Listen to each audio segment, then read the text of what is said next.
Hi, everybody, and welcome to day two of the first ever virtual edition of the Newburyport Documentary Film Festival.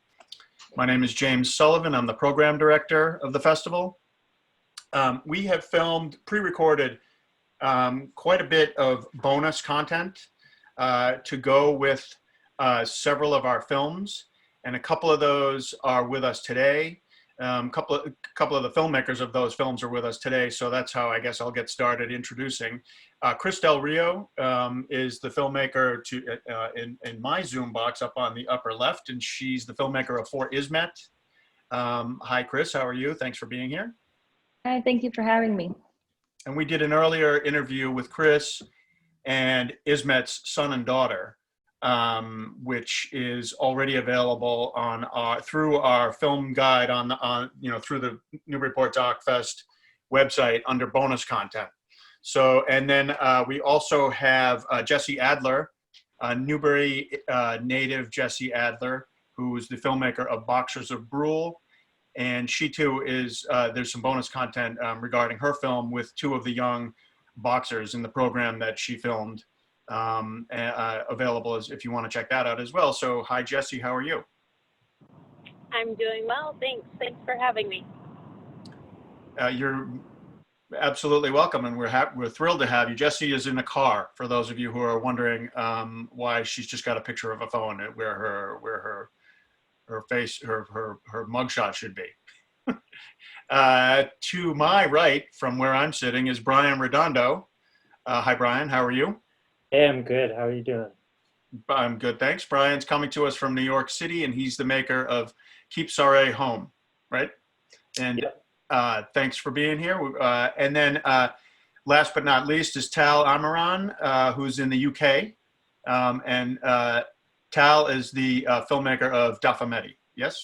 Yes, that's right. Am I saying that correctly? Dafa, yes, Metti. Absolutely. Yeah, spot on. Okay. And Tal, this is actually your third time in our festival. That's right. So, well, why don't we begin with you, maybe? Your films that we've shown anyway are all very similar in that they're about street life and street characters. From this one about the refugees selling souvenirs at the foot of the Eiffel Tower. The last one we had was Sandmen, which was about the refugees in London, right? Making sand creations on the sidewalk and trying to keep themselves afloat that way, right? Yeah. And the one before that was the one about it was called 7 Days a Week, and that was the film about the newsstand man who had been also working on the streets of London for 40 years or so, right? And kind of saw it all on the streets of London. That's so right. Why don't you begin by telling us, what is it about that subject, just being out on the street and people who actually try to make their living out on the street that attracts you so, because it clearly does. Yes, absolutely. Thanks for the question, James. I think there's something about people not just working on the street, but people who happen to be overlooked, ignored, marginalized. And I think for me, I'm fascinated by people, because I think another link, I suppose, that links all these films is, I guess, subject of resilience. This is something that I'm very interested in. People work very hard to make a living, to support themselves and their family. And I think that's something that links all three subjects. And I think I'm always interested in stories that, people that we almost take for granted, that we happen to walk past, but never really quite stop and take a proper look or a proper listen and hearing these people's stories. And also I'm quite visual, so I think there's something very visually arresting that I found, if we're thinking of 7 days a week in the paper seller's stall on the high street, that rickety looking small sort of booth on the high street, following by the Sandmen, the sculptors sculpting these sand sculptures on the street. So these are things that I find beauty in something which is quite ordinary for many people. And I think it's a process of discovery. And I think this is something that I'm fascinated by. Yeah, clearly. And I really appreciate your comment about how you think maybe one of the links among these films is the idea of resilience. I think you're absolutely right. And I think that our thinking originally was about, sort of, well, the name of the film block is called Out of the Margins. And thanks again, Jessie, for helping me come up with that. But, these are all, in one regard or another, we're talking about people who are sort of living on the edges of the margins of mainstream society and trying to make a go of it and showing their resilience in order to do so. Mm. So I think, Chris, I'm going to go to you next. At one point in your film for Ismet, Ismet's son says something about how, he's making you're all making this film together for Ismet's legacy. And I think that to some extent, all four of you as filmmakers are, hoping to create some kind of a legacy for people who might not otherwise have had anyone watching over them to create that kind of legacy. So, Chris, why don't you just tell us briefly, if you can, about the original idea of making For Ismet and how it sort of evolved into the beautiful film that you made it into. Sure. So I talked about this with Julian a little bit in our interview, Right. but it basically came about as a family project. Ismet was undergoing cancer treatment at the time, and it was, kind of progressing not very well at that point. And his family wanted something to commemorate his life and to kind of, have as a keepsake. It was partly inspired by a little film that the plumbing company he worked for 20 years made for him as a retirement video. So we kind of wanted to expand on that idea and Right. just really go back and look at Ismet's life, from the very beginning in Bosnia to how they got here. And yeah, resilience was a very big theme in his life and Laris Manila and Laris's life as well. Right. Absolutely. So, Brian, I asked you this before we got going here today, but I'm going to ask you again.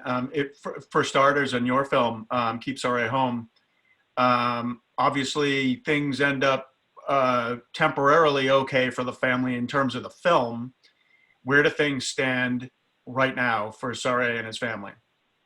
Yeah, so I love that we're talking about this theme of resilience because I think that's very much part of Saray's story and where he's at now because of all the community organizing and public attention around his case.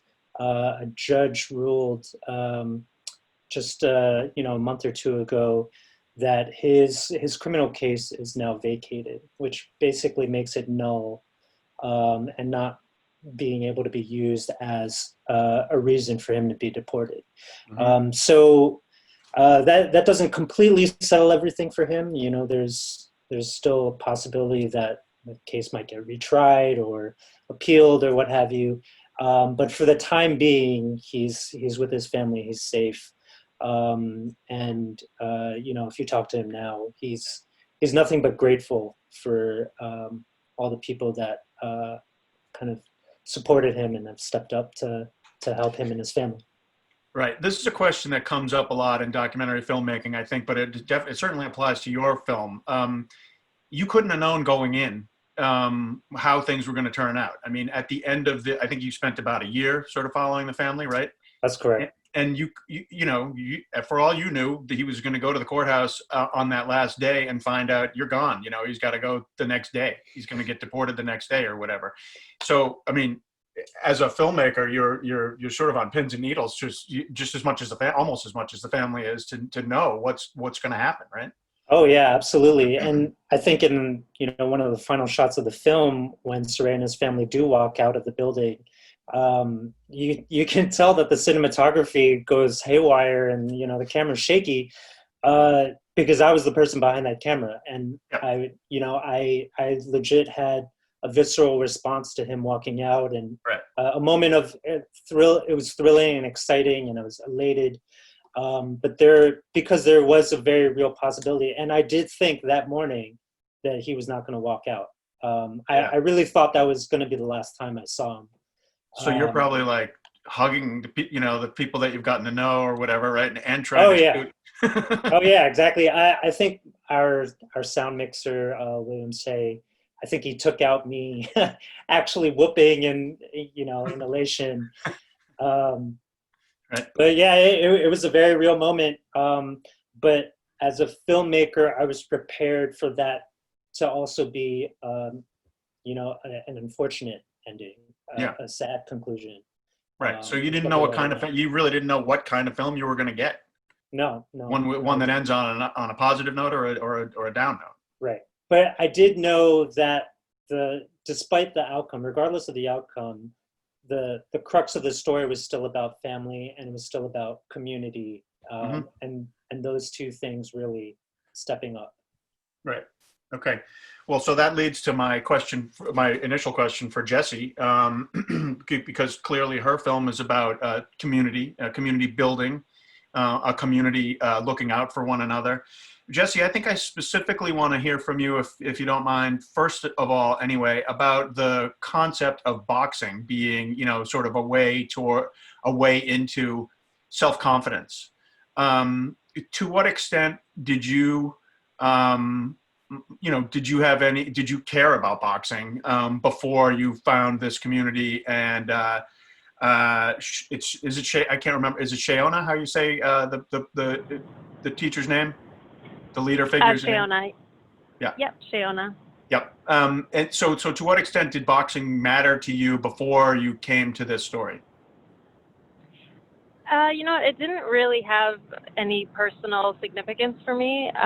Growing up, I always played soccer, and the element of a team sport in my life was very critical for my happiness and my well-being, and I think that was always a very important piece for me. And I think for these girls as well. I mean, I think boxing typically is very empowering, especially for young women who don't necessarily have a lot of opportunities to use their body in a way that allows them to feel safe. And I think this is something that boxing has started to increasingly allow young girls across the country to do, and especially within Native communities. There's a few other films actually that are out now that really talk about this issue and how young girls are using it to protect themselves against missing and murdered Indigenous women and things like that. But I think these girls especially found strength in the sisterhood that came from the boxing team, and Shayona was also teaching them about their culture and their language and traditions, and I could really see that brought a lot of significance. It was very meaningful for them to learn about that as well. Right. So you grew up in Newbury, just for the sake of our locals. Where'd you go to school? Did you go to the public school? And is that Triton? Is that right? Yeah. I went to Triton through 10th grade. I ended up going to Manchester by the Sea for 11th and 12th grade. But yeah, was a Viking for most of my life. And what team sports did you play? I played soccer. I did indoor track, and I think an outdoor track season. I was pretty bad at that, and tennis as well. I remember our coach not being too impressed with my tennis skills. So I think sport was a vehicle for me to learn some discipline and build self-esteem and things like that. It was, I'm not by any means a super athlete. It was more, the other factors involved that were beneficial for me. Well, you go back and show you go back and show your old coaches your filmmaking skills, right? Yes, I'm sure that will impress them. Okay, so we're starting to get some questions from the audience, so we might jump around a little bit. I'll start with this one. Jane from Lynn is wondering, Brian, if you still keep in touch with the families. Oh yeah, pretty regularly, especially now that the film is screening at some festivals like this one. It's a good excuse for me to engage with them. But yeah, I think all the families are thankfully in a much better place now than when we were filming. And I spent a lot of time with each of them. I had meals with them. I got to know their kids. So I definitely feel very much connected to their families, and I'm hoping that will, sustain for a long while. And you told me earlier that you've made a few other short films previous, and they're kind of all fall under the theme of immigration. Can you tell me what attracts, similar to the question that I asked Tal, what is it about this subject that continues to attract you? Yeah, so I think for me, I'm the son of immigrants from the Philippines. So it's an issue that is very close to me personally. I have undocumented immigrants in my family. I've had aunts and relatives who were at one point undocumented and then became citizens through amnesty in the 80s. All sorts of those kinds of experiences. And I think as somebody who is Filipino American, Asian American, I think what's really important is that we complicate how we understand the issue of immigration in America. And so all the films that I've worked on in the past are usually highlighting some element or some community that is not often associated with that issue. I think that shows and keeps Saray home. Mm-hmm. Yeah, clearly. Here's a question for Tal from Peter B, or Peter BC. Peter B. B is his middle initial. Peter wants to know. This is a good question. Peter wants to know why, Tal, you chose to feature the subjects through voiceover and not have them on camera. He said, "I found that the most fascinating element." Can you share your thinking behind that choice? Sure. So initially, and we talked about my previous two shorts, there's something about using voiceover, and I'll come to this film in a second. There's something about using voiceover, their narration, rather than having a sit-down interview, a talking head interview. Because for me, looking at people giving an interview on camera, there's something about that sort of almost like reveals the fact that we're actually watching a movie. There's a person, sitting in front of a camera giving an interview. So we're very aware there was a camera there, maybe lights, maybe a director or a cinematographer. And I think for me, it's part of the sort of immersive experience of watching a film, is actually forgetting about that. I mean, I don't pretend for a second that, it's not a film, it's been edited, it's been filmed. There were obviously my decisions as a director and a cinematographer. But there's something about using talking heads that I find for my own work works perhaps less successfully, or it's not something that I use. In regards to Dafa Metti, it also came about, or it came out of necessity. I wasn't able to reveal the guys' identities. Mm-hmm. Obviously, they're all undocumented migrants in Paris. Mm-hmm. Right. I had to protect their identities. And that imposed, so to begin with, in fact, to Peter's question, the film actually started by me filming one of the characters, and he was okay with that. Halfway through production, it became apparent that actually he's not happy. He had change of thoughts. He had some pressure from his friends, and he actually thought, well, actually, I'm not happy about that. And that, obviously, I totally respected that. And it became very clear to me halfway through production that I can't really reveal their identities. I can't film their faces, which made me think of, I had to think of how I'm going to tell the story. Mm-hmm. And that dictated, the way the story's been told, using images or shots of their surrounding, of their accommodation, some metaphors, symbolism to tell the stories without literally showing their faces. Mm-hmm.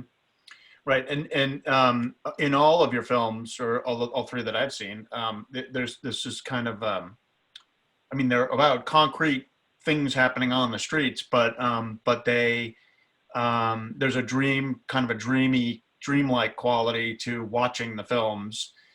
Probably in large part because of exactly what you're saying. It's not, they look different than a lot of other documentaries in the ways that you just described. Yeah. Mm-hmm, mm-hmm. Do you have any intention or plans or hopes to go more long form, or do you like the short form best? I would definitely like to make a feature doc. And in fact, this film, when I started, I wasn't quite sure whether I thought it's going to lend itself towards a feature doc. And halfway through production, I thought, actually, no, it's going to work well as a short, and perhaps I'm going to develop it into a longer form film. So definitely, it's on the cards, and I'm definitely interested in making a feature, but I want to make the feature not just for the sake of making a feature. It has to be justified, the length. The film has to sustain its an hour and 30 minutes length or so. And once the subject necessitates that or suggests that it's going to be the right format for it, then I will definitely make a feature. And I do have a few ideas for it. So definitely not going to be sticking to just making shorts. But so far I have made shorts. That's true, yes. So Brian and Tal, we just talked about both of you, the fact that both of you have had some experience prior to making these films. Our other two filmmakers, both Chris and Jessie, are first-time filmmakers. So Chris, I'll start with you on this. Your connection to the family, Ismet's family, and the way that you started making this film, it was highly personal. And but the finished product, I think, works for any general film audience. It's not just a piece of work for the family's sake as a keepsake. It certainly works for the rest of us to watch, even if we are not from not acquainted with Ismet's family or anybody in their circle. Did you already have designs on becoming a filmmaker? And if not, has making for Ismet made you rethink that, or made you want to be, are you now thinking, well, what am I going to make next? I am a filmmaker. Yeah, I really appreciate you saying that about the film. It definitely was, like you said, a family project at first, but I was very moved by Ismet's story. And, I went back to the family, showed them a little bit of a longer cut than you guys saw, and asked them for permission to share their story. And I was very grateful that they allowed me to do it, because I think it's a very inspiring story. And I wanted to be able to share that with more people. So I'm glad I was able to do that. I made a short narrative film prior to this. So this is my second film. I had no intentions of making a documentary. This is just, if the opportunity arose and I decided to take it. But yeah, I'm actually going to film school right now, graduate program in New York City. So I will be making a lot more films. Yeah. In part because of this connect. I mean, I think you filmed some of the Ismet stuff like 3 years ago at this point, right? So are you going to film school in part because you made for Ismet and decided I'm continuing down this road? Yes, absolutely. I mean, it was a difficult process because part of the reason why I'm going to film school is I didn't have a very large group of network of filmmakers. Yeah. And film school is somewhere where you can connect with a lot more filmmakers and collaborate. And that's part of why I'm going to grad school. Yeah. But yeah, it was a tough process in terms of editing it for a long time, and partly, having jobs in between and not being able to dedicate myself full time to making the film, which is partly why it took so long. So yeah, I'm kind of committing to, doing this full time. And that's why I decided to go to film school, and hopefully in the future, it won't take me so long to produce my films. And Jessie, I'll ask, Jessie, you're there, yeah? I am here. In the car. So you're also a first-time filmmaker, but I'm going to guess that you have every intention of continuing on, right? I mean, are you working on the next thing yet? I have a few things in the works. I'm assisting a friend of mine who's making a film about the creation of the white race, and a look at race relations in the States. And so, having just gone through the whole process of directing and editing and doing it all, not totally on my own. I definitely had a ton of support from teachers and faculty at the school that I went to at SVA. They have a great Master's of Fine Art program in social documentary filmmaking. So I had a lot of support, but I think taking on individual roles is very appealing to me right now. And and working with other directors to see what their processes are. So I'm excited about that. And then I have a few shorts I have in mind that I've just developing now. Mm-hmm. Okay. I have a question coming in from the audience from Maria, who has a question for Chris, and she wants to know how much original footage did you have to edit down to 24 minutes for Ismet? It was quite a bit. Our interviews went on for quite a while. I interviewed, each family member, and I think they were all about like 2 hours long. Mm-hmm. So there's a lot of the story that I left out, which, I wish I could have added more details about their time in Germany, more Mm-hmm. details of Ismet and how he got his job here. So yeah, it was kind of, those like 8-ish hours of interview footage, and the B-roll was not quite as much, but it was mostly from the interviews, trying to piece that together. What was interesting to me was how much sort of family, archive stuff they had, family pictures and stuff. I mean, their life was turned upside down multiple times, right? And it's, after a while, it started to seem to me kind of remarkable that they were able to keep those family pictures and, make them available to you, that there was a pretty good documentation of their years going through from Bosnia to Germany and then coming to Boston. Yeah, absolutely. Larissa takes very good care of those photographs, and I was very careful when they sent it to me because I was living in Los Angeles at the time, so I had to take them home, scan Mm-hmm. them all, and then bring them back to Boston. So yeah, I took great care to, some of them are kind of old, so I had to be very careful transporting them and during the scanning process. But yeah, it was really great seeing, all of those. The only problem I had is that obviously during the wartime period, there were not a lot of photographs. Right. So I had to kind of figure out in terms of editing how to show that section of the story, without documentation, because there were not a lot of pictures. There were a few that I could use, but not that many. Right.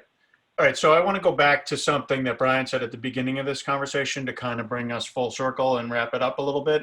Maybe I'll ask everybody this, but again, I loved what you said about, I think it was you, Brian, who said, or was it, no, it was Tal actually. Sorry, Brian, about resilience, right? That one of the themes that you saw in these films was resilience. I'm going to ask all of you this. I'm wondering if what you might say if I ask you what kinds of sort of life lessons you learned from engaging in the filmmaking projects that you did here. Maybe I'll start with Tal since you brought that point up. But and again, Tal, your films do sort of follow a theme, so you probably are feel like maybe if you've learned something, you've learned similar things from the making of each of your films. Yeah. Absolutely. And, I think, making a documentary is such an incredible opportunity to really immerse oneself in lives of people that perhaps one wouldn't necessarily, be familiar with.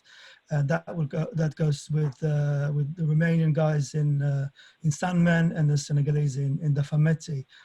And if there was, there were quite a few things. I mean, I learned so much from them, and I learned from every person I work with, the contributors in my films.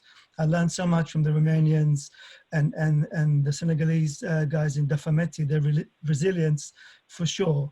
I could not, help but just admire their resilience and their hardworking ethos, Mm-hmm.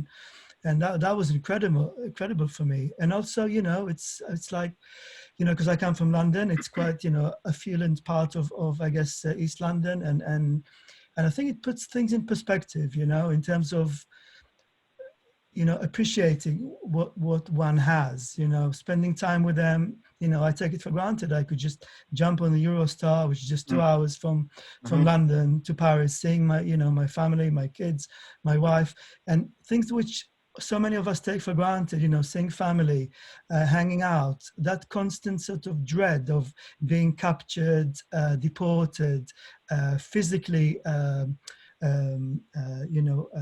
physically being hurt and, abused by authorities. Mm-hmm. This is a real threat, like everyday threat to these guys.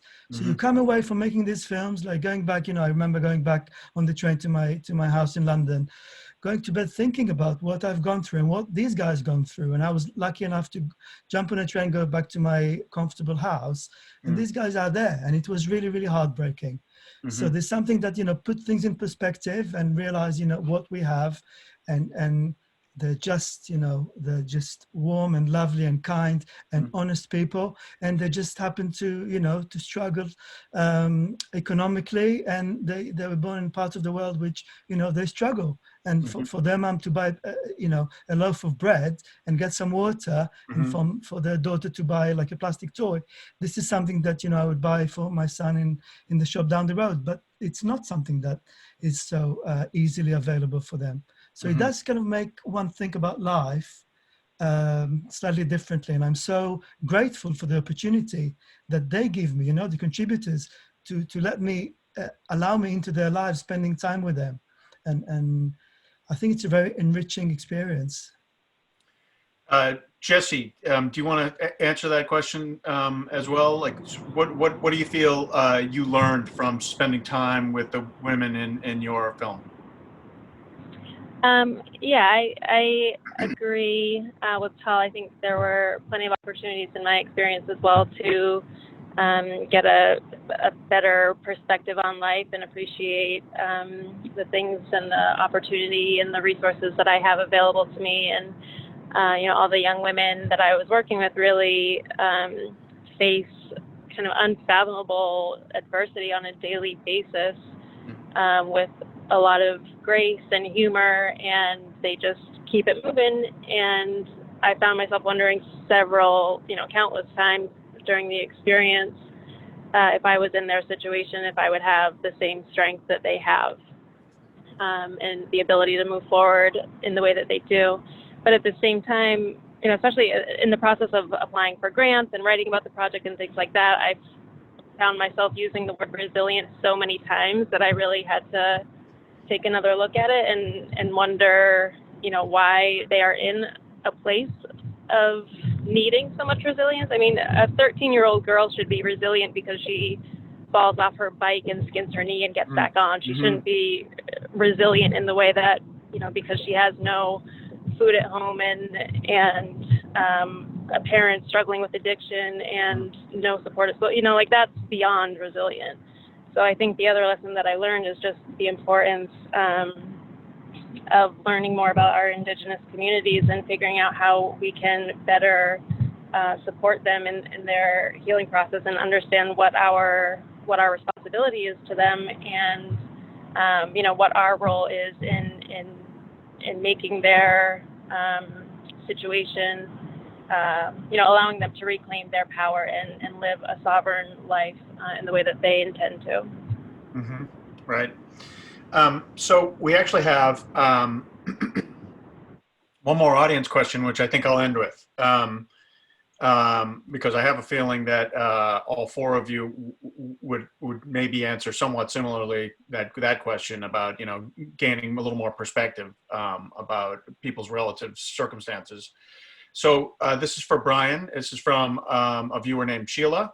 And Sheila wants to know, Brian, how has your personal advocacy and activism evolved as a result of the relationships you've built with the communities you've been working with to make these films? I think, I sort of got into documentary as a means of advocacy. And that has sort of evolved over time, where I'm starting to get more and more involved, or more and more focused on the artistic aspect of filmmaking, and the aesthetics and whatnot.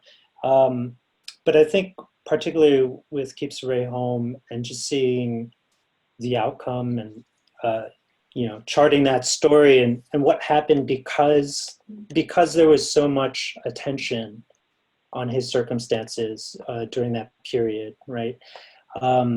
It's sort of a reminder for me to really take more seriously the kind of weight and power that media does have, and that they can impact people's lives at a very, very direct and personal level, which I think sometimes, and I'm definitely guilty of this, sometimes filmmakers, can sort of, philosophize and grandstand about the power of filmmaking.